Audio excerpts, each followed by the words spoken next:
Assalamualaikum warahmatullahi wabarakatuh. Innal hamdalillah nahmaduhu wa nasta'inuhu wa nastaghfiruh wa na'udzu billahi min shururi anfusina wa min sayyiati a'malina. May yahdihillahu fala mudilla lahu wa may yudlilhu fala hadiya lahu. Asyhadu an la ilaha illallah wahdahu la syarika lahu wa asyhadu anna sayyidana wa nabiyyana Muhammadan abduhu wa rasuluh. Allahumma salli wa sallim wa barik ala sayyidina Muhammad wa ala alihi wa ashabihi ajma'in. Subhanaka la ilma lana illa ma 'allamtana innaka antal alimul hakim. Rabbi shrah li sadri wa yassir li amri wahlul 'uqdatam min lisani yafqahu qawli. Allahumma la sahla illa ma ja'altahu sahla wa anta taj'al huzna wa as-sa'ba idha syi'ta sahla. Wala hawla wala quwwata illa billahil aliyyil azim. Amma ba'd. Hadirin sekalian yang dirahmati Allah, alhamdulillah pada malam ini kita dapat tuan-tuan semua sihat. Jadi saya ucap selamat hari raya lah tuan-tuan, maaf zahir dan batin. Tak habis raya hari ni. Dah bila je hari ni? Hari raya yang ke berapa? Hari 20. Malam ni dapat kad istimewa untuk Ustaz. Oh ya ke? Special ni. Oh ya ke? Baik, jadi apa dia yang mana belum puasa 6 yang boleh habis tu boleh follow lagi lah. Tapi saya ingat tuan-tuan semua habis dah kot puasa 6 tu. Siapa yang berbaki lagi 6 tu boleh lagi lah. Kita ada 10 hari lagi insyaAllah. Baik, jadi kita berhenti di muka surat 79 tuan-tuan. Di qala sataftariqu ummati, di situ. Dekat hari Ahad ni kot. Oh satu. Baik. Masjid lah. Masjid. Baik. Baik, kita tengok. Qala sallallahu alaihi wasallam qala sataftariqu ummati ala 73 firqatan kulluhum finnar illa firqatan wahidah. Bermakna lagi berpecahlah oleh umat aku di atas 73 puak, bermula sekalian mereka itu di dalam api neraka melainkan puak yang satu jua. Maknanya umat Nabi Muhammad sallallahu alaihi wasallam, yakni yang beriman tiada Tuhan melainkan Allah, Nabi Muhammad pesuruh Allah, maka dia ada 73 puak. Satu sahaja dalam syurga, yang lain semua masuk neraka. Maknanya dia ada orang yang dia dakwa di Islam, tapi dia pegang kepada fahaman ataupun amalan dia yang bercanggah dengan Islam. Walaupun dia sangka dia ahli syurga, tapi dia ahli neraka. Dalam Quran sebut apa, qul a'unabbiukum bil akhsarina a'malah, wahai Muhammad katakanlah pada mereka, nak tak aku bagi tahu orang yang paling rugi sekali amalan dia, paling rugi sekali di akhirat.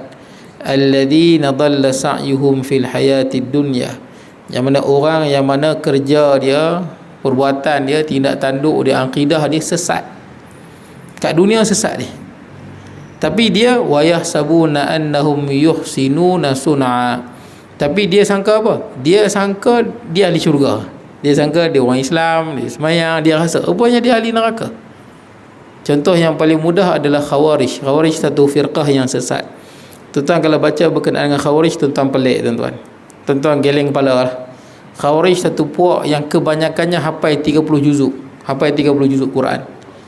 Dan mereka ni semayang malam, tak tinggal semayang malam. Siang puasa sunat, malam tahajud. Tapi mereka tersesat. Pasal apa? Itulah, tak ikut Nabi dan tak ikut sahabat Nabi. Dan mereka telah membunuh Sayyidina Ali radhiyallahu an, mereka cuba bunuh Muawiyah tak berjaya, cuba bunuh Amr bin al-As tak berjaya. Tapi mereka rasa mereka betul. Nabi sesat. Mereka zaman sahabat. Dia anggap sahabat ni semua sesat, si Nabi semua sesat, dia betul. Tapi siapa ni gitu yang pelik lah, malam tahajud. Akan ada orang yang lagu tu, mungkin dia rajin puasa sunat, rajin bertahajud, tapi bila dia mengabaikan para ulama, tak mengaji tuan-tuan, dia ikut jalan yang salah, tindak tanduk dia yang merugikan agama Islam, ini semua akan dihisap di akhirat kelak. Jadi dia sangka dia ahli syurga, rupanya dia ahli neraka. Ni tuan-tuan, ni sebut ni. Maka imam bagi puak yang satu ini ialah Imam Asy'ari dan Imam Maturidi, yang ni kita lah. Imam ahli sunnah wal jamaah, dia ada dua imam besar, iaitu Abul Hasan Al-Asy'ari dengan Abu Mansur Al-Maturidi. Lama dah, lebih kurang 1000 tahun yang lepas lah, lebih 1000 tahun yang lepas. Mereka dilah yang bangkit, yang menyusun balik akidah Nabi dan para sahabat dan mengalahkan akidah pada zaman tu. Akidah yang kuat pada zaman tu adalah akidah Mu'tazilah yang telah membunuh ribuan ulama. Tapi dengan lahirnya dua imam ni, Abu Hasan Asy'ari dengan Imam Abu Mansur Maturidi, cuma orang tanya akidah kita ni akidah Nabi Muhammad ke akidah Imam Abu Hasan Asy'ari? Tak ada. Kita ni ikut Imam Syafi'i ke ikut Nabi Muhammad? Tak ada. Orang Wahabi suka tanya soalan macam tu. Soalan tak apa-apa tuan-tuan. Tak apa-apa. Kita bertemu dengan Nabi Muhammad tuan-tuan. Betul tak? Yang kata ikut sunnah ni pun, bila dia baca hadis rawahu Bukhari, ikut Imam Bukhari. Betul tak? Tak jumpa Nabi Muhammad pun. Hatta hadis dalam Imam Bukhari tu pun ada yang masih lagi diperbahaskan. Ada hadis yang sahih tapi tak diamalkan. Ada hadis yang sahih tapi dah mansukh. Banyak tuan-tuan. Tak selesai bincang bab khilaf ni. Betul tak? Tak selesai benda khilafiyah ni. Saya ingat masa saya dekat universiti tu banyak pertanyaan tu. Saya mazhab Nabi Muhammad. Mazhab akidah Nabi Muhammad. Mazhab apa? Fiqh Nabi Muhammad, tasawuf Nabi Muhammad. Subhanallah, peliknya. Nabi sebut al-ulama warasatul anbiya. Nabi sebut ulama ni pewaris Nabi. Imam Syafi'i pewaris Nabi, Imam Ahmad pewaris Nabi, Imam Abu Hasan pewaris Nabi. Ni pewaris Nabi. Kita bukan Nabi Muhammad terus. Hatta di kalangan sahabat Nabi yang bersahabat dengan Nabi, tak semuanya alim. Tak semua alim. Tak semua sahabat menjadi ulama tak. Ada sahabat Nabi yang ahli perang, ada. Bukan semua ulama. Sebab tu disebut, dan malah dalam hadis yang lain kan, wa innal anbiya lam yuwarithu dinaran wala dirhaman. Nabi-nabi ni tidak meninggal apa? Wang dinar dengan dirham. Wa inna ma warasul ilma. Nabi-nabi ni tinggal ilmu. Faman akhadha bihadzin wafir. Siapa ambil ilmu, dia telah ambil bahagian yang banyak. Ulama dia ambil ilmu. Sebab tu kita ikut ulama, pasal ulama pewaris Nabi. Ya Allah tuan-tuan, saya pelik dia pun ni tuan-tuan. Tapi dia takkan habislah tuan-tuan. Tuan-tuan kalau yang tuan-tuan mengaji, orang yang kita panggil Wahabi ni pun, dia bertembung sama dia peteruk. Dahsyat. Malah sesama mereka pun saling mengkafirkan. Sesama mereka, dia ada Qurtubi, dia ada Sururi, dia ada Madkhali, dia ada aliran keras, ada yang sederhana. Jadi sesama dia pun bertembung. Cuma di Malaysia ni, disebabkan mereka tak banyak, sedikit, jadi kita nampak macam bersatulah. Saya tak ramai. Tapi kalau tuan-tuan pergi di tanah Arab, tuan-tuan akan tengok mereka ni berpok-pok rupanya. Berpok-pok dia, Albani dia ada cara dia, yang ni ada cara dia, sama mereka bertembung. Baik, jadi imam kita ni Imam Abu Hasan Asy'ari dan Imam Abu Mansur Maturidi. Dia menyusun akidah Nabi dengan para sahabat dan menggunakan falsafah akal untuk mengalahkan Mu'tazilah. Dan segala imam bagi yang 72 puak yang baki itu ialah segala imam yang menyesatkan bagi umat Nabi SAW. Adapun yang 72 ni, dia punya imam yang menyesatkan orang. Jadi dia pun menyesatkan umat Nabi Muhammad SAW. Cuma 72 ni ulama khilaf, memang 72 ke lebih. Tapi pandangan yang paling kuat sebenarnya orang Arab ni bila sebut angka 70, maksud dia ramai. Itu saja. Maknanya dia golongan ni mungkin 72 tu asas dia, tapi daripada 72 ni pecah lagi. Kesimpulannya, selain pada ahli sunnah wal jamaah, sangat banyak golongan yang sangat sesat. Tak kira lah polarisme ke, hedonisme ke, sekularisme ke, apa benda isma ni lah, ism ni semua bercanggah dengan Islam, sesat. Termasuk dalam ni. Baik, kemudian daripada segala jalan ahli sunnah wal jamaah. Jadi saya sebut kat tuan-tuan sebelum ni dah. Ahli sunnah ni apa? Yang berpegang kepada sunnah Nabi Muhammad sallallahu alaihi wasallam. Apa makna sunnah Nabi Muhammad sallallahu alaihi wasallam? Perkataan Nabi, perbuatan Nabi dan pengakuan Nabi. Kita pegang yang tu. Yang kita pegang adalah perkataan Nabi, perbuatan Nabi dan pengakuan Nabi Muhammad sallallahu alaihi wasallam. Tu nak panggil ahli sunnah. Yang ni yang kita pegang. Tapi nak faham perkataan Nabi, perbuatan Nabi, pengakuan Nabi, semua melalui para ulama yang muktabar. Yang muktabar ni apa? Yang diiktiraf oleh umat Nabi Muhammad sepanjang zaman dan sejarah. Itu ulama muktabar. Kemudian tuan-tuan, wal jamaah. Jamaah ni apa? Jamaah ni dia ada dua makna. pertama jama'atus sahabah, kita ikut majoriti sahabat Nabi radhiyallahu anhum ajma'in. Mereka ni diridai oleh Allah Subhanahu wa taala. Yang kedua, jamaah ini merujuk kepada majoriti umat Islam, yakni daripada zaman Nabi Muhammad sallallahu alaihi wasallam, waktu Nabi wafat, sahabat Nabi ada 114,000. Kemudian zaman tabi'in, tabi'in sampailah pada kita, tuan-tuan. Ahli sunnah ni tak pernah menjadi akidah yang paling sikit, tak pernah. Sepanjang sejarah tamadun umat Nabi Muhammad SAW, ahli sunnah wal jamaah sentiasa menjadi majoriti pegangan. Sekalipun pada zaman kerajaan kerajaan Syiah Fatimiyah, sekalipun pada zaman Mu'tazilah, dia bunuh orang, ulama-ulama yang tak setuju dengan dia, tapi pegangan majoriti tetap ahli sunnah wal jamaah. Buat lagu mana pun umat Nabi Muhammad Allah Ta'ala jaga. Majoriti umat Nabi Muhammad akan berpegang pada akidah ahli sunnah wal jamaah. Dia tak boleh ubah, tuan-tuan. Itu pegangan Allah, sunnatullah. Allah Ta'ala jaga umat Nabi Muhammad sallallahu alaihi wasallam. Supaya apa, tuan-tuan? Supaya senang. Tuan-tuan tengok pelik, sesat. Itu je lah. Lain pada orang bukan makna hebat, lain tu makna dia sesat. Nah, sebab tu tuan-tuan tengok ahli sunnah wal jamaah ni majoritinya kita semua bermazhab. Betul tak? Di Malaysia, Indonesia, Brunei, sini semua mazhab Syafi'i. Di India majoriti mazhab Hanafi, Pakistan Hanafi, Mesir sebahagian Hanafi, sebahagian Syafi'i. Di Eropah banyak Hanafi, Mekah, Madinah banyak Hanbali. Belah Afrika kan, Mauritania, Maghribi, Tunisia, ni belah-belah ni semua Maliki. Majoriti umat Nabi Muhammad semua bermazhab. Tiba-tiba ada orang kata tak mau ikut mazhab, nak ikut Nabi. Sesat. Maaf, sesat. Itu yang saya boleh sebut. Han telah syadda wa man syadda finnar. Sebab bila dia akan sebut lagu tu, okey, kita belajar terus pada Nabi. Hadis ada banyak. Dah hadis bercanggah-canggah. Orang yang tidak ada bidang dalam ilmu hadis, dia akan berbalah dan perbahalan tak akan habis. Siapa yang bawa pada pahaman lagu tu, dia akan bawa dalam masyarakat satu perbalahan yang tak selesai.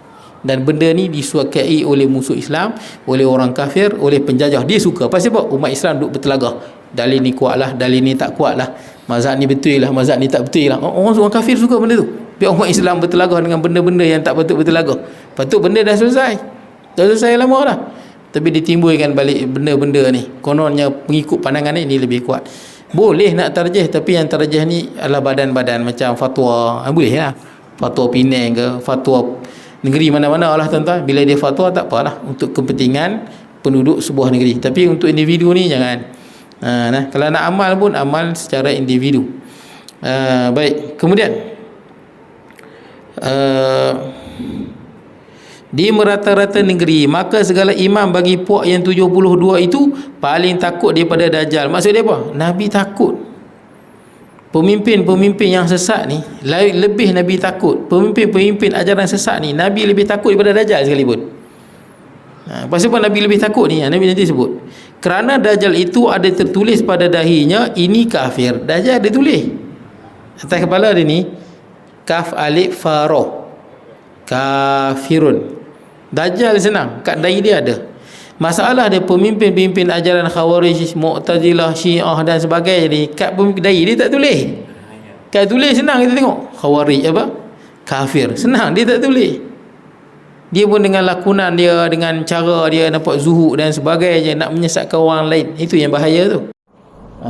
Baik, kemudian maka kesemua orang boleh membaca tulisan itu dan lagi matanya buta sebelah. Mata dia buta sebelah kanan. Dia bukan mata satu. Ada orang ingat Dajjal ni mata dia satu je macam tu. Bukan. Dajjal mata dia dua. Mata dia dua. Cumanya sebelah dia tu buta, belah kanan. Belah kanan buta, dan belah kanan tu dia bukan sekadar buta, dia kecut dan mata dia tu terjuntai keluar macam buah anggur.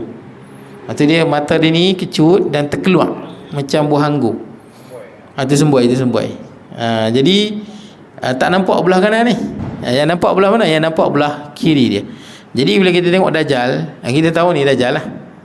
Tapi ada pun pemimpin-pemimpin ajaran yang sesat, betul tak? Dia boleh pakai sorban juga, betul tak? Dia boleh pakai sorban, dia boleh pakai tasbih, betul tak? Dia boleh pakai elok-elok, nampak? Rupanya dia bawa ajaran yang sesat. Baik, kemudian Segala imam bagi puak yang 72 itu tiada ada tanda yang menunjukkan atas sesat mereka itu. Itu bahaya, tak ada tanda. Kerana itulah paling takut akan mereka itu daripada Dajjal. Ini lebih ditakuti daripada Dajjal. Dajjal kita senang kenal, yang ni kita tak kenal. Tapi saya bagi tip kat tuan-tuan mudah saja. Jangan ikut ajaran yang pelik. Itu saja. Mudah. Jangan ikut. Yang pelik-pelik ni semua sesat. Nabi sebut apa? La tajtami'u ummati 'ala dhalalah. Majoriti umatku tidak akan berhimpun dalam kesesatan. Ahli sunnah tak pernah kurang, sentiasa paling banyak. Wa man syadza finnar, barang siapa yang menyendiri daripada majoriti umat, dia akan menyendiri di dalam api neraka. Baik. Kemudian yang ke-12 hadis yang mengeluarkan dia oleh Abu Mansur Al-Dailami dalam kitab Musnadul Firdaus daripada jalan Musa bin Ibrahim, daripada Musa bin Ja'far As-Sadiq, daripada segala bapaknya, daripada Sayyidina Ali radhiyallahu an, bersabda Nabi sallallahu alaihi wasallam. Ini hadis Nabi sallallahu alaihi wasallam. Apa kata Nabi sallallahu alaihi wasallam? Man izdada ilman wa lam yazdad huda lam yazdad minallahi illa bu'dan. Terkenalah selalu kalau tuan mengaji ustaz-ustaz baca. Maksud dia, barang siapa yang bertambah ia pada pihak ilmu pengetahuan, yakni bertambah alim, dan padahal tiada bertambah ia pada pihak petunjuk kepada jalan Allah dan Rasulnya, dengan sekira-kira berperangai ia dengan perangai bagi orang-orang yang jahil daripada pakaiannya dan kelakuannya, nescaya tiada bertambah ia melainkan semakin berjauhan daripada Allah. Nampak tak? Ngaji ilmu agama tapi perangai macam orang yang tak mengaji. Ngaji ilmu agama tapi dia tak amalkan gitu. Ilmu agama mengaji tapi panggil huduh macam orang tak mengaji. Ada je tuan-tuan, macam saya mengaji agama masjid universiti. Jadi kita duduk dengan kawan-kawan yang mengaji agama. Ramai je kita jumpa kadang ngaji agama. Kita tengok perangai lagi huduh daripada orang yang tak mengaji agama. Pasal apa? Tentu bahaya. Kita ni hidup kita ada amanah tuan-tuan. Kalau tuan-tuan orang yang kaya, apa amanah tanggungjawab tuan-tuan? Tuan-tuan kena keluar zakat. Betul tak? Tolong orang yang susah. Kalau tuan-tuan Allah Ta'ala berikan tuan-tuan kesihatan, kelapangan masa, tuan-tuan kena gunakan untuk beribadah. Tidak. Kalau tuan-tuan adalah adik-beradik, tuan-tuan adik-beradik yang paling senang, tuan-tuan wajib tolong yang susah. Tidak. Itulah hidup kita ni. Semua benda yang kita ada, dia ada tanggungjawab dia, dia ada peranan dia. Samalah orang yang menuntut ilmu agama. Itu anugerah Allah. Bila Allah Ta'ala dah bagi hang jadi orang yang menuntut ilmu agama, hang kenalah amal ilmu tu. Kena amal. Bila dah tahu kena amal, ini dia dah tahu dia tak amal. Bila dia tak amal, makin lama dia makin jauh daripada Allah. Dan tuan-tuan percayalah, makin lama dia makin susah nak beribadah berbanding dengan orang yang tak mengaji agama. Nampak tak? Macam orang yang harta banyak, kedekut nak berkelak duit. Dosa tak tuan-tuan? Duit banyak, zakat tak mau berkelak. Macam Qarun tu pasal tak nak berkelak zakat dah tu. Bila dari Musa AS suruh bayar zakat, Qarun tak mau. Duit banyak dia tak mau. Lalah kena telan dengan bumi. Nampak? Bila dia kaya, banyak harta, dia tak keluar zakat, dia berdosa. Tuan-tuan ada ilmu agama, kita belajar ilmu agama tapi kita tak amal. Kita biar dia macam tu je. Padahal kita wajib beramal dengan apa yang kita tahu. Maka makin lama dia makin jauh daripada Allah. Ni hadis dia. Makin lama makin jauh. Itu yang kadang-kadang kita jumpa kawan-kawan saya walaupun mengaji agama sekali, tengok berakhlak macam orang yang beragama. Nampak? Sebab tu bila dapat satu benda, apa-apa saja di dunia ni tuan-tuan, kalau tuan-tuan ada kuasa, tuan-tuan ada tanggungjawab tak? Tuan ada tanggungjawab, betul tak? Tuan-tuan kena memimpin dengan adil, betul tak? Tuan-tuan tak boleh terlibat dengan apa-apa salah guna kuasa, sebab tuan-tuan dah ada kuasa, ada tanggungjawab dia. Sama orang yang ada ilmu, kena menyampaikan, kena cakap benda yang benar.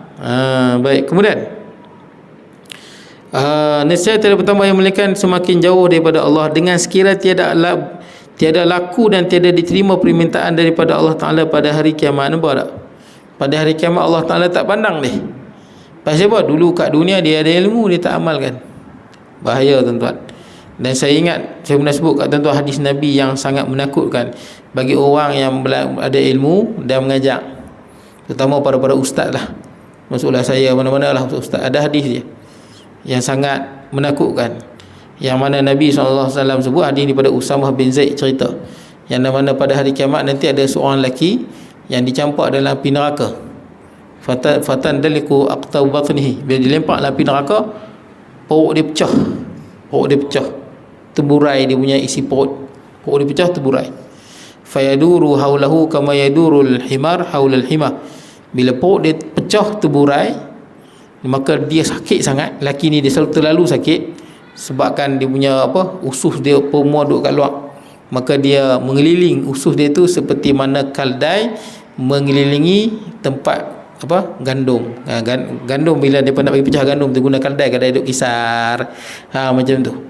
Macam itulah Nabi sebut nanti orang ni bila pecah isi perut dia duduk keliling, sakit sangat tu, dia tak boleh nak tarik balik, dia keliling saja usus dia tu. Keliling, dah lah kena bakar api neraka, usus pula terkeluar sakit, dia duduk keliling, tahan sakit. Keliling dia punya usus perut dia yang terkeluar. Maka ramailah ahli neraka mai kat dia. Ahli neraka kenal dia. Ahli neraka kenal dia. Ahli neraka kata apa? Alam takun ta'muru bil ma'ruf. Hang dulu kat dunia kami kenal, hang ni duk suruh orang buat baik. Nampak? Ahli neraka kenal. Kenal ni. Ustaz ni mai masjid Sungai Duri. Contohnya. Ustaz ni masuk dalam TV. Betul tak masuk dalam TV? Ustaz ni betul tak kan? Jadi tuan-tuan, bila orang mai, hang ni dulu yang duk suruh orang buat baik. Wa tanha anil munkar, hang ni lah kami duk tengok dalam TV dulu duk cakap pandai, jangan buat dosa ni lah, jangan buat ni lah, jangan buat tu lah, ini tak boleh, Allah Ta'ala murka lah. Pasti apa hang jadi lagu ni? Betul tak kan? Pasti apa hang jadi lagu ni? Hang ni orang baik, pandai nasihat sana sini. Maka laki ni pun kata apa? Dia kata betul, kuntu amuru bil ma'ruf. Betul, kat dunia dulu memang aku rajin suruh orang buat baik pun. Wala atih, tapi aku tak buat. Ini pun. Kemudian wa anhaakum anil munkar, aku cegah hangpa jangan buat benda mungkar. Wa atih, dan aku buat benda tu. Allah Ta'ala tak suka macam tu. Ini dia kata berdusta tuan-tuan. Kabura maqtan indallahi an taqulu ma la taf'alun. Kita pernah dengar sangat berat, sangat besar dosa di sisi Allah, kita cakap kita tak buat. Kemudian tuan-tuan, yang ke-13 hadis yang kata oleh Iraqi dan sanya telah meriwayat oleh kami akan hadis daripada jalan Ibrahim bin Abdullah daripada Abdullah bin Husain daripada bapaknya daripada neneknya bersabda Nabi SAW, lebih kurang sama. Madizdada billahi ilma summazdada bid dunya hubba izdadallahu alaihi ghadba. Barang siapa tambah ia dengan Allah pada ilmu pengetahuan, Allah Ta'ala bagi dia ilmu pengetahuan agama lah, jadi alim selepas itu. Dia bertambah ilmu agama sampai dia jadi orang yang alim, orang yang ada ilmu. Kemudian selepas itu bertambah ia dengan menuntut dunia pada pihak kasih pada dunia. Kemudian bertambah cinta pada dunia pula. Dia cinta dunia ni tak elok tuan-tuan. Benda yang kita kena sebut lah, tak elok. Dalam hati ni tuan-tuan, kalau kita ada perasaan hasad dengki, berdosa, tak elok. Dalam hati ni kalau ada perasaan takabur, yakni megah, dia perasaan bagus lah, macam tu lah, dan dia meremehkan orang lain, takabur ni tak elok. Dalam hati kalau ada perasaan macam-macam, sum'ah, ujuk, segala jenis penyakit ni lah. Dalam hati ni kalau cinta dunia, Allah Ta'ala murka. Tu Allah Ta'ala tak suka. Ada satu cerita yang menarik tuan-tuan. Isteri Nabi, nama dia Sayyidatuna Aisyah radhiyallahu anha. Dia ada satu baju perang dia dapat. Orang hadiahkan dia baju perang besi. Baju perang ni cantik untuk orang perempuan. Lawa lah baju perang ni. Jadi Sayyidatuna Aisyah radhiyallahu anha bila dia tengok baju perang yang sangat cantik ni, dia kagum. Dia Dia teruja lah. Dia duk tengok, kita kata duk kelebet lah, duk kelebet baju ni, nampak lawa. Jadi ayah pada Aisyah radhiyallahu anha, Sayyidina Abu Bakar radhiyallahu anhu, dia tengok anak dia duk kelebet baju tu, tengok pegang. Maka Sayyidina Abu Bakar kata, wahai anakku, apabila seorang hamba itu diberi dunia dan dunia itu berada dalam hati dia, masuk dalam hati dia, sesungguhnya Allah Ta'ala murka, Allah Ta'ala tak suka. Maka kau juallah baju ni, jual baju ni, dan kau ambillah hasil jualan itu, sedekahlah kepada fakir miskin, moga Allah ampunkan dosa kamu. Aisyah jual. Saya nak cerita, tuan-tuan boleh ada dunia, bukan tak boleh. Tuan-tuan boleh beli kereta, tuan-tuan beli rumah, boleh. Tapi jangan duduk dalam hati benda tu. Boleh guna. Jangan benda tu duduk dalam hati. Sebab bila duduk dalam hati, masalah. Tuan-tuan beli kereta, beli Velfire, tuan-tuan boleh beli, tak ada masalah. Kalau tuan-tuan kaya, sila. Saya ada orang saya jumpa beli Velfire, hidup susah tuan-tuan, duit tak ada nak bayar. Beli buat apa? Sebulan 2,000 lebih. Tengok hidup pun dah tak ketuan hala. Yang beli buat apa? Nak tayang kat orang puji sat dia. Yang pening, betul tak? Orang puji sat ya. Oh, kereta hebat tu, kereta hebat tu. Lepas tu yang nak tanggung. Bebek sewa betul tak kan? Tuan-tuan pada beli Velfire, lebih baik tuan-tuan sewa. Betul tak? Nak jalan baru beli, lagi untung. Saya tak tahulah, saya tengok orang buat kiraan. Ni Velfire baru nak masuk ni. Hak terbaru punya.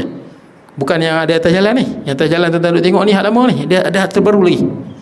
Hak terbaru tak masuk lagi. Bila dia masuk, yang ada atas jalan ni orang tak pandang lah. Sungguh. Orang tak pandang lah. Sebab orang duk tengok yang paling baru. Lebih baik tuan-tuan sewa sudah.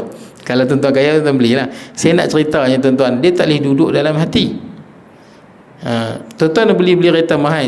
Sebagai contoh, ada sahabat Nabi yang hidup dia mewah, tapi dia zuhud. Macam Sayyidina Osman zuhud, Sayyidina Abu Bakar zuhud, Abdul Rahman bin Auf zuhud, tapi hidup mewah. Macam mana kita nak kata dia zuhud sedangkan hidup mewah? Dia macam ni tuan-tuan. Saya bagi contoh. Sahabat Nabi Abdul Rahman bin Auf, Sayyidina Abu Bakar dengan Sayyidina Osman ni kaya sungguh. Pendapatan ni tak tahu berapa juta tuan-tuan. Kaya sekaya-kayanya. Saya bagi perumpamaan kat tuan-tuan. Saya pernah dengar satu ceramah ustaz dalam TV ke video dalam radio Hakim kot. Dia cerita seorang jutawan, hartawan di Malaysia ni. Dia bisnes, dia dah pencen dah. Dia dah pencen dah pun, bisnes dia ni orang running, tapi dia punya pendapatan sebulan 140,000 bersih 140,000. Dia ni nak kata apa, haji pun dah haji lah, tak tahu berkali haji, umrah berkali lah. 140,000 ni bila dia dapat 70,000 dia dah infak awal dah. Rumah anak yatim, Palestin, Mahat Tafil, orang susah, dia infak. Lepas tu ada lagi 70,000, banyak lagi. Dia buat apa pula? Dia bahagi lagi untuk isteri, untuk anak, untuk keluarga yang susah, dia infak lagi.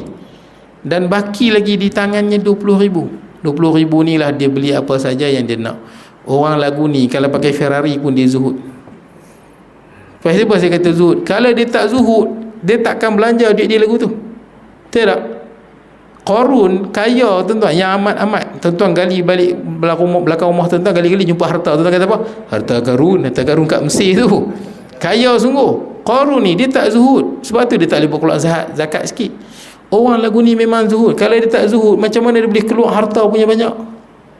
Betul tak? Cuma masih lagi balance dekat dia tu banyak. Itu yang balance ni lah dia beli barang-barang yang kita nampak mewah. Tapi dalam hati dia biasa saja benda ni. Bagi dia biasa benda ni. Dia infak lebih pada tu lagi. Ada orang tuan-tuan, ada, saya pernah dengar cerita satu datuk, sebulan 1 juta. Sebulan 1 juta. Kalau dia sebulan 1 juta, 90% dia dah bagi Palestin, Syria, anak yatim. 90%, 900,000 ni dia infak merata dah. Sampai kat tangan banyak lagi 100,000. 100,000 ni dia belilah sikit lah Ferrari ke apa ke, dia pakai bulan-bulan dia bayar. Tuan-tuan nak kata zuhud lagu mana? Dia punya infak pun dah zakat dah. Dan dia beli Ferrari ni pun, Ferrari ni tak duduk dalam hati dia. Betul tak kan? Saja dah dia duit lebih saja nak pakai. Betul tak? Orang lagu ni memang tak ada, dunia dalam hati dia tak ada. Kalau dia beli Ferrari kena curi pun dia tak sedih pun. Betul tak? Aku sebulan 1 miliar tu aku dah infak di jalan Allah. Saja nak pakai je dunia ni, benda yang rendah. Saja nak pakai je. Itu yang sahabat Nabi, Imam Malik, Imam Abu Hanifah, dia pun kaya, tapi dia pun infak pun banyak, memang zuhud dah. Saja dah ada duit lebih ni, dia pun nak buat macam mana lagi ni, infak merata dah ni. Oh, kita gunalah sikit. Gitu je. Baik. Jadi saya nak ceritanya tuan-tuan, tapi jangan dunia duduk dalam hati. Ni baru beli Velfire pakai sat senirih. Cik kena dinding sikit ya, calak. Sebulan tak boleh tidur. Tak zuhud dah tu. Dunia dalam hati. Nampak tak? Tak zuhud lah. Kita susah hati dengan dunia. Kalau tuan-tuan orang zuhud, lantok calak je pun boleh jalan. Betul tak? Anak zuhud calak je pun, bukan tak boleh jalan, boleh jalan lagi. Itu orang zuhud. Tuan-tuan beli apa-apa lah tuan-tuan. Setakat benda-benda remeh ni, benda dunia kan, tengok dengan pandangan yang rendah. Betul tak? Kita ada, kita pakai. Kalau hilang, sudah. Jangan duduk dalam Dunia jangan duduk dalam hati. Tuan-tuan boleh beli apa saja. Tuan-tuan kaya nak beli apa, belilah. Tapi jangan duduk dalam hati. Kalau duduk dalam hati, dunia tu merungsingkan tuan-tuan. Allah Ta'ala tak suka macam tu. Kita tak dijadikan untuk mencintai dunia. Kita dijadikan untuk beribadah pada Allah. Dunia ni diikut belakang kita. Kita tak boleh kelain lah. Baik, kemudian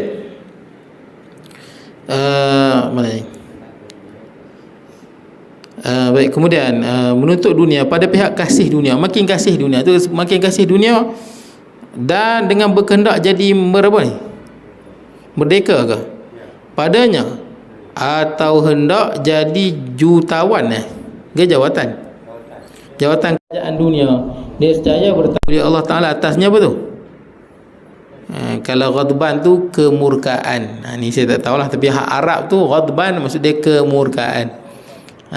Makin wahai kaum kami, hendaklah mengambil ingat dengan sedar akan sedang banyak jatuh sekarang seumpama ini. Nampak tak tuan-tuan? Ni saya risau mengaji agama, mencari dunia dengan mengaji agama, bukan kerana Allah Subhanahu Wa Taala. Makin banyak ilmu, makin cinta dunia. Makin banyak ilmu, makin kejak dunia. Allah Taala murka.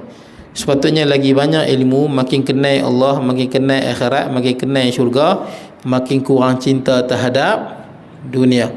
Dalam Quran kan sebut, ini dia terlibat apa? Dia melibatkan berkenaan dengan apa? Zuhud ni. Tidak zuhud dalam hati ni. Tuan-tuan, makin tuan-tuan kenal Allah, makin kita mengharap pahala, bukan mengharap dunia. Dalam ayat Al-Quran, bila Allah Ta'ala cerita berkaitan dengan Qarun kan, bila Qarun dah ditelan oleh bumi. Qarun ni orang beriman asalnya. Dia beriman, dia bersama dengan Nabi Musa lawan Firaun. Qarun ni bagus, dia bukan tak bagus.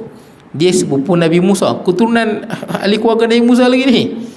Sepupu ahli bait Nabi Musa.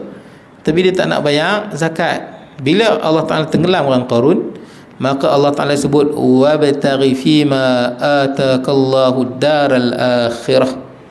Wahai Musa, carilah kelebihan-kelebihan yang ada pada hari kiamat, yang Allah Ta'ala sediakan, berikan pada kau pada hari kiamat. Wala tansa nasibaka minad dunya, tapi jangan lupa bahagian dunia. Maksud dia apa? Jangan lupalah untuk hidup. Tapi yang nak cari ni yang mana? Akhirat. Tapi hak dunia kena adalah untuk hidup. Betul tak tuan-tuan? Tuan-tuan nak makan apa? Betul tak tuan-tuan nak pakai apa? Tuan-tuan nak bayar yuran, nak apa semua, nak makan semua pakai duit. Tuan-tuan nak pergi haji pakai duit, tuan-tuan nak pergi duit. Bahagian pada dunia jangan lupa. Jangan lupa maksud dia apa? Janganlah kejak melampau-lampau, ambil sekadarnya untuk hidup. Tapi yang nak cari yang mana? Cari akhirat. Nampak? Wa ahsin kama ahsanallahu ilaih, buat baik seperti mana Allah Taala buat baik pada kamu. Baik, tak apa tuan-tuan. Kemudian wahai yang ke-14, hadis mengeluarkan oleh Abu Nu'aim pada Al-Hilyah. Ni baik Hilyatul Awliya nama kitab dia. Abu Nu'aim Al-Asbahani nama dia. Daripada Abdullah bin Muhammad, daripada Hasan bin Ibrahim bin Yasar, daripada Sulaiman bin Daud, daripada Ibnu Uyainah. Qal, baik, apa kata dia? Ka'an yuqal idza lam yanfa' bi qalilil mau'izah lam yazdad al-kathiri minha illa syarra. Bermakna, berkata ia seperti bahawa dikatakan apabila tiada memberi manfaat ia alim ulama dengan sedikit daripada nasihat dan pengajaran, nescaya tidak tambah ia di atas banyak nasihat itu, melainkan yang paling jahat lagi daripada jalan Allah. Kerana tiap-tiap yang jahat apabila diberi nasihat kepadanya, nescaya bertambah jahat daripada yang dahulu. Nampak tak? Kita bagi nasihat sikit pun tak mau, lagi banyak bagi lagi tak mau. Makin lama dia akan jadi lagi jahat. Jahat. Sebab tu kalau orang bagi nasihat sekali tak mau dengar, jahat lah. Nanti orang lain pula nasihat tak mau dengar juga, jahat lah. Baik ustaz ni nasihat tak mau dengar, jahat lah. Makin lama makin jahat, dan dia akan terus jadi inad dan keras kepala. Nampak tak? Pasal apa? Pasal jahat. Sepatutnya bila orang dah bagi nasihat, dah tahu benda yang benar, ubahlah. Betul tak? Ubahlah diri jadi lebih baik, muhasabah, jangan keras kepala. Sebab nanti dia akan jadi makin lama makin jahat, dan dia biasa dengan kejahatan tu. Baik, kemudian berkata Imam Ghazali dalam kitab Ihya Ulumuddin, bermula hadis 14 tersebut itu menunjukkan atas tiga perkara hadis yang tadi tu. Yang pertama, menunjuk ia atas besar ketakutan pada ilmu pengetahuan itu. Maksud dia Sangat besar tanggungjawab pada ilmu pengetahuan. Ketakutan kita pada ilmu pengetahuan ni, bila kita ada ilmu, kita ada tanggungjawab yang kita mesti tunaikan. Habis tu ustaz tak payah mengaji, tak payah lagi terjunlah neraka terus, tak mengaji, tak mau mengaji, terjun neraka terus. Pasal dalam Quran sebut waqalu law kunna nasma'u naqilu ma kunna fi ashabis sa'ir. Ahli neraka ni sebut dia, kalaulah kami dulu kat dunia kami dengar, kami cuba faham, nampak tak? Banyak ahli neraka tu tak mau dengar, tak mau mengaji. Ngaji tak mau dengar, tak mau. Yang ni memang terus lah tuan-tuan, habis terjunlah neraka terus lah. Yang ni confirm dah, tempah tiket dah. Tak mau mengaji. Tapi bila dah mengaji, wajib mengaji tak? Wajib mengaji lah. Macam tuan-tuan lah, tuan-tuan, kita hidup mestilah kita nak cari rezeki, betul tak tuan-tuan? Tak ada rezeki macam mana nak hidup? Dah orang tak mau rezeki, makan rumput lah tuan-tuan. Tuan-tuan mesti cari rezeki. Bila tuan-tuan dah cari rezeki, tuan-tuan kena belanjakan dia di jalan Allah. Dia ada rezeki tapi tak mau belanja. Duit banyak dalam bank, makan tak mau, mati betul tak? Bila dah ada duit, wajib tak kita belanjakan? Wajib. Bagi makan isteri wajib, bagi makan anak wajib, untuk diri sendiri kan, sampai tak makan sakit berdosa. Diri sendiri wajib juga kita jaga diri kita, wajib. Bukan sekadar cari, sama ilmu, wajib cari dan wajib amalkan. Begitu. Jadi dia ada tanggungjawab pada ilmu. Jangan kita dah dapat kita sia-siakan, dah dapat dah tahu tak amal. Jangan tuan-tuan. Kemudian itu yang pertama. Yang kedua, menunjuk ia di atas bahawasanya alim ulama daripada sekira-kira membawa ia dengan ilmu pengetahuan, ada kalanya bagi jadi binasa selama-lamanya. Ada kalanya menyebabkan hancur terus. Maka adalah alim ulama yang semacam itu paling celaka daripada segala orang yang celaka, atau ada kalanya bagi jadi bahagia selama-lamanya. Maka adalah alim ulama itu paling bahagia daripada segala orang yang bahagia. Nampak tak? Boleh jadi alim ulama, orang yang ada ilmu ni, dia akan jadi orang yang paling celaka sekali bila dia tak amalkan ilmu dia. Tak amalkan ilmu dia, bertindak bercanggah dengan ilmu dia, dia akan jadi orang yang paling celaka sekali. Ataupun alim ulama ni, maksud dia bergelar orang yang alim ulama ni, orang yang ada ilmu lah, yang dikurniakan oleh Allah ilmu. Dia boleh jadi orang yang paling bahagia di kalangan orang yang paling bahagia. Macam mana tuan-tuan? Ulama kalau dia sesat, orang ikut dia. Pasal orang sangka dia ulama, betul tak? Orang ikut dia. Sebab tu dalam Quran sebut Bal'am bin Ba'ura tu, kan dia sesat. Bal'am wali yang sesat zaman Nabi Musa tu kan. Quran sebut apa? Fa'atba'ahu syaitan. Syaitan ikut dia, bukan dia ikut syaitan. Allah Ta'ala cerita tentang Bal'am ni apa? Watlu alaihim naba alladhi atainahu ayatina. Wahai Muhammad, cerita pada umatmu seorang lelaki yang kami berikan ayat-ayat kami. Yang ni orang alim. Dia orang alim, malah dia wali lagi. Bal'am fansalakha minha. Dia apa? Dia tak ikut yang Allah Ta'ala bagi, dia tak ikut. Dia ikut apa? Dia ikut nafsu dia. Dia tak ikut syaitan, tuan-tuan. Kenapa tak ikut syaitan? Syaitan ikut dia. Fa'atba'ahu syaitan. Syaitan follow dia. Kenapa syaitan follow dia? Pasal dia ni terkenal, dia banyak pengikut. Syaitan tak perlu hasut dah. Dia ni sesat, pengikut dia ikut. Tapi ulama ni sesat kerana dua benda, tuan-tuan. Orang yang ada ilmu, dia akan sesat kerana dua benda. Bukan kerana syaitan, tapi dua benda. Inilah yang paling bahaya, musuh utama orang yang para ulama. Bukan para ulama kita sekali lah, tuan-tuan, semua sekali. Tapi ini musuh hatta kepada kita bahaya, pada ulama. Kalau pada ulama pun bahaya, pada kita lagi ya. Kita bukan ulama. Allah Ta'ala sebut, tuan-tuan, apa dia? Dua benda ni yang menyebabkan ulama hebat pun boleh sesat. Apa dia? Walau syi'na la rafa'nahu biha. Kalau kami mahu, kami angkat dia ke tempat yang tinggi dengan ilmu dia, dengan amal dia. Walakinnahu akhlada ilal ardi. Tapi dia memilih untuk kemewahan dunia. Yang pertama dunia. Nak pangkat lah, nanti kena bekerja lah, nanti kena ban lah, nanti orang tak suka lah, nanti tak boleh masuk TV lah. Betul tak kan? Yang jenis itulah. Semua dunia. Nak pangkat, nanti kalau dah masuk TV, pergi masjid mahal sikit. Nak jumpa orang gitu kan, dulu main masjid murah, tiba-tiba dia masuk rancangan reality TV apa atau nama dia naik, call tak dapat, rupanya PA dia angkat. Dulu apa, naik berganda naik. Pasal apa? Dah masuk TV, dia ada trademark dia. Title. Masuk TV bayar lain. Jadi kena masuk TV. Ada setengah orang dia nak datuk, betul tak? Datuk lain sikit. Ada datuk sanggup banyak duit. Macam-macam lah tuan-tuan. Itu semua dunia.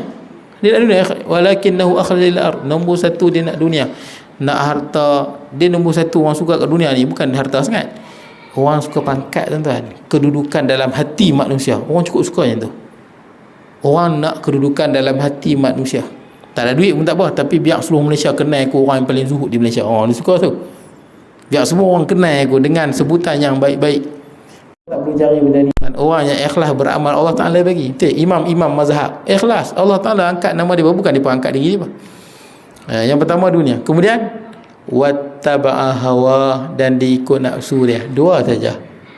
Ikut nafsu, dunia hancur habis. Ilmu tinggi menggunung, habis jahanam. Baik tuan-tuan. Kemudian jadi ulama kata Imam Ghazali rahimahullah, boleh jadi orang yang paling bahagia. Dia jadi bahagia macam mana? Bahagia ni bila ulama ni amalkan ilmu dia, ikhlas, dan dia menyampaikan ilmu dia. Maka ilmu dia diamalkan, maka selagi mana ilmu tu diamalkan, selagi tu dia dapat pahala.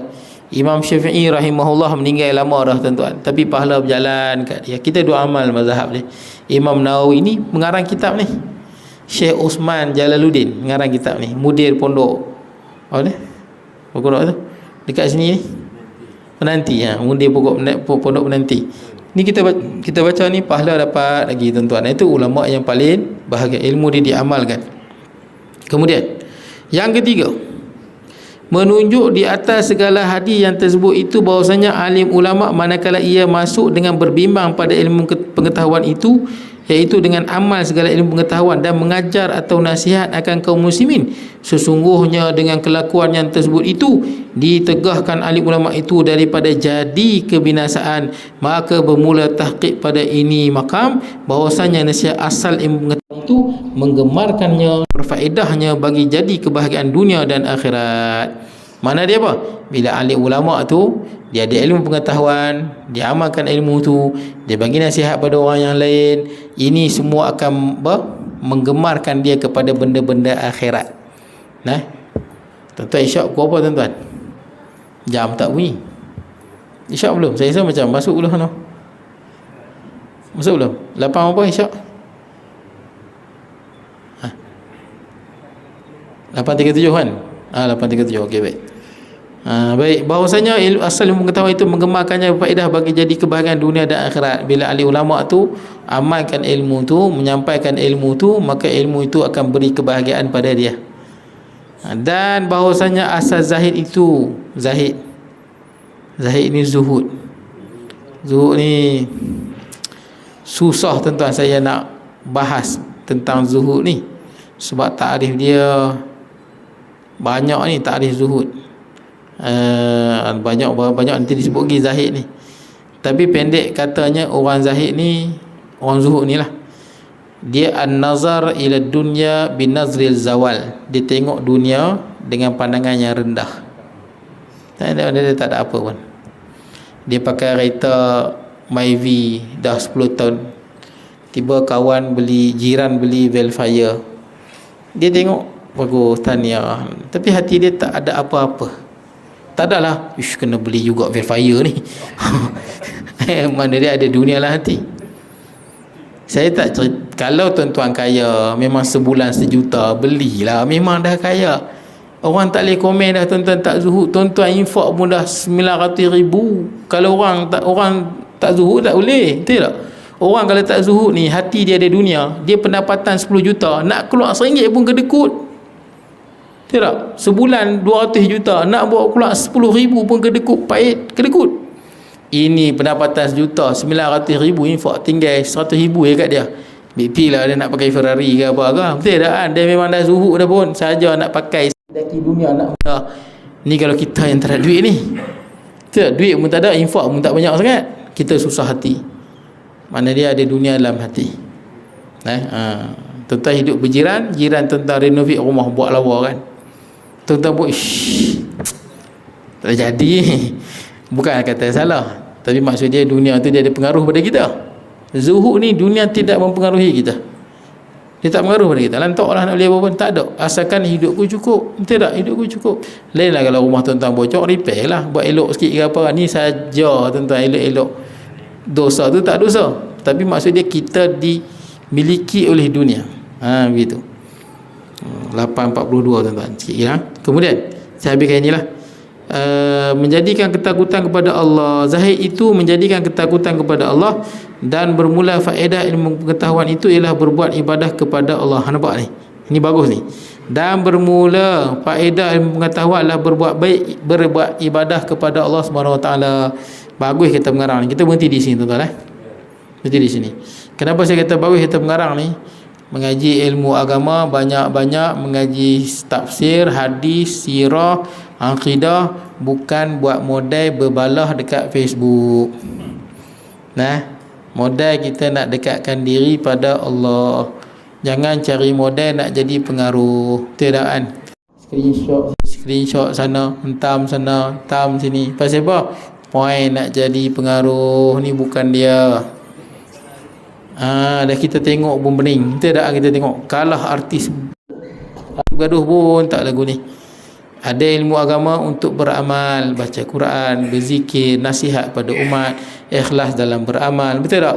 Orang kata sikit-sikit kat kereta tu tak payah heran sangatlah. Betul tak kan? Ini dah leceh lah tuan-tuan. Kadang-kadang kita tengok ilmu agama dijadikan modal mencari pengaruh. Siapa lagi pandai berhujah. Dah macam Mu'tazilah dah tuan-tuan.